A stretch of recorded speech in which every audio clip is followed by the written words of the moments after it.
ஓரணியில் தமிழ்நாடு என்பது தேர்தலில் வெற்றி பெற மட்டுமல்ல என கூறிய அமைச்சர் ஏவாவேலு தமிழ்நாட்டின் மண்ணை மானத்தை காக்கவும் தான் என்று தெரிவித்துள்ளார்.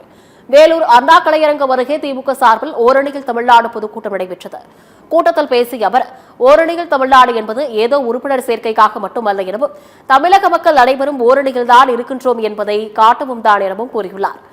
அரசுக்கு இடையூறு ஏற்படுத்த வேண்டும் எனவும் தமிழகத்தின் சட்டம் ஒழுங்கை சீர்குலைக்க வேண்டும் என்ற நோக்கில் பாஜக மாநாடு நடத்தியதாகவும் அமைச்சர் ஏவாவேலு குற்றம் சுமத்தியுள்ளார். கலைஞர்கிட்ட ஒரே வார்த்தையை பத்திரிகையாளர் கேட்டான், மு.க. ஸ்டாலின் உங்களுக்கு என்ன பிடிக்குன்னு கேட்டது ஒரு வரையில சொன்னார், எனக்கு மு.க. ஸ்டாலினை பிடிச்சது ஒன்னே ஒண்ணுதான், உழைப்பு உழைப்பு உழைப்பு உழைப்பு. அந்த உழைப்பு எங்களை போட்டு உழைத்துக் கொண்டிருக்க அத்தனை பேரும் நான் முதலமைச்சரின் சார்பாக நான் அத்தனை பேரும் நான் பணிவோடு அன்போடு கேட்டுக்கொள்ள விரும்புகிறேன்.